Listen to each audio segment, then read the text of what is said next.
아니 도대체 이건 무슨 메시지일까요? 이것이 바로 중국의 소수민족인 조선족의 문화이다. 마치 대한민국의 모든 전통 문화가 사실 중국의 아류 문화인 것처럼 느끼게 하는 거죠. 한국은 예전에 중국의 일부였다라고 했던 시진핑의 말처럼 우리는 정말로 위기감을 느껴야 합니다.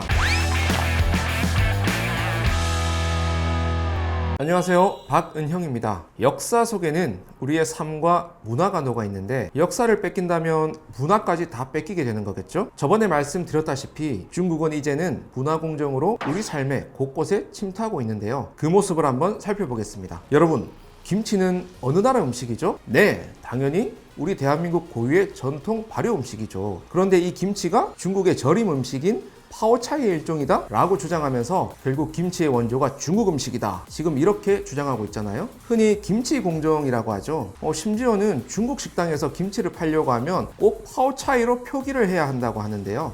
단순한 해프닝으로만 볼 수 없는 게 중국의 우리의 음식 문화까지 침투하고 있는 굉장히 집요하고 치밀한 작업이 진행되고 있습니다. 또 한 가지, 뉴스 지면을 뜨겁게 달궜던 사건 하나를 소개해 드릴게요. 조선시대를 다루던 판타지 사극 영화가 있었죠. 바로 조선 구마사라는 드라마예요. 초반에 나름 인기몰이를 하고 있었어요. 그런데 그 영화 설정에 중국풍의 문화가 많이 들어있었습니다. 조선식 문화 양식이 아니라 중국식 건축물, 중국식 음식, 이런 중국풍 문화가 등장을 해서 크게 논란이 되었습니다. 뭔가 굉장히 이상하죠. 그래서 시청자들이 문제를 제기하고 항의를 해서 드라마가 폐지되게 되거든요. 거기에는 중국의 자본이 들어갔다, 작가가 뭔가 중국과 관련이 있다더라, 이런저런 말들이 많은데요. 실제 그런지는 잘 모르겠지만 이것이 문화공정의 빌미를 줄 수 있는 건 사실이기 때문에 시청자들이 충분히 염려할 만한 일이었지 않나 생각이 듭니다. 이 정도는 해프닝 아니냐 생각하실 수가 있는데요. 중국이 거짓말하는 스케일도 대국답습니다. 전 세계인들이 모이는 올림픽에서도 엄청난 문화 침탈을 시도합니다. 2022년 베이징 동계올림픽이 있었죠. 중국의 국기가 뭔지 아시나요? 바로 오성홍기죠. 붉은색 바탕에 별 5개가 있는 개막식 행사에서 오성홍기를 개항하는 사람 중에 우리 한복을 입은 사람도 있었어요. 저는 마치 우리 대한민국 사람이 중국의 국기를 개항하는 모습을 보여줌으로써 중국의 속국이라는 인식을 줄 수도 있겠다, 그런 느낌이 들었어요. 그런데 거기서 끝이 아닙니다. 개막식 영상에서는 심지어 강강술래, 떡매치기, 윷놀이 등 우리의 고유 문화를 자신들의 문화인 양 보여줬었죠. 또 사물놀이 때 신나게 상모를 돌리기도 하고요. 중국 음악을 배경으로 한국 전통 문화를 다 소개해버렸어요. 그런데 가장 핵심적인 장면은 한옥집에서 가족들끼리 한복을 입고 한식을 먹는 장면이었어요. 김치와 김밥까지 나옵니다. 그리고 막걸리를 따라드리면서 새해 복 많이 받으세요 하는 대사까지 나와요.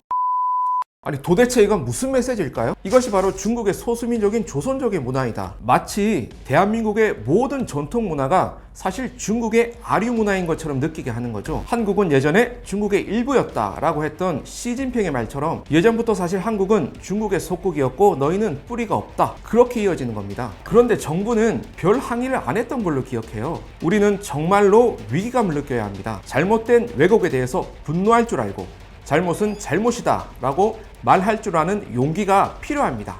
그런데 사실 이런 일이 베이징 올림픽에서 한 번 있었던 일이 아니에요. 지금까지 광범위하게 일어나왔습니다. 여러분, 우리의 전통 민요 중에 가장 유명한 노래가 뭐가 있을까요? 네, 저는 바로 아리랑이 아닐까 생각을 하는데요. 2011년 중국은 아리랑을 중국 국가무형 문화유산으로 선정을 합니다. 거기에다가 판소리 가야금도 선정을 해요. 아니, 우리나라는 어이쿠 뭐야 하면서 뒤늦게 2012년에 아리랑을 세계 무형유산으로 유네스코에 등재하게 됩니다. 늦었지만 다행히 아리랑 하나는 지켰다, 그렇게 말을 하는데요. 그렇지만 중국에서는 인정하지 않습니다. 정말 우리가 어떻게 대응해야 할까 깊은 고민에 빠지게 되는데요. 무엇보다 이런 현실을 우리가 정확하게 파악해야 하는데 현실은 어떨까요? 잘 모르거나 관심이 없는 경우가 꽤 많아서 안타까운 게 사실입니다. 사실 이웃나라끼리 이런 물의 신뢰를 넘어서 역사 침탈을 자행하는 것, 이런 위험한 일을 주저없이 저지를 수 있는 이유가 무엇일까요? 그 중심에는 바로 중화 민족주의가 있습니다. 중국 최고, 중국이 세계의 중심이 되어야 한다, 이런 맹목적인 생각이 중국 정부의 은근한 지원을 얻고 현재 중국인들에게도 많이 퍼져 있습니다. 여러분 혹시 분노 청년이라는 말 들어보셨나요? 1990년대 들어선 이후에 인터넷을 중심으로 활동하는 중국 친정부 성향의 청년 집단을 말합니다.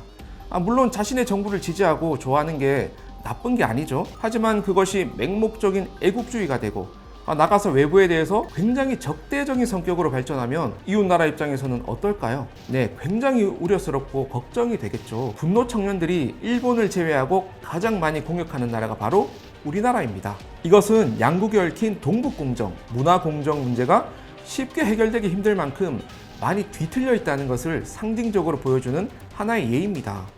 우리는 어떻게 해야 할까요? 우리가 먼저 김치의 역사, 한복의 역사, 우리의 고유한 문화를 더 사랑하고 즐기는 시간이 필요하지 않나 생각이 듭니다. 그리고 카드 뉴스라든지 영상 컨텐츠를 만들어서 대한민국의 고유한 한문화를 더 알릴 수 있는 청소년들이 되면 좋을 것 같습니다. 그럼 다음 시간에 만나요. 안녕!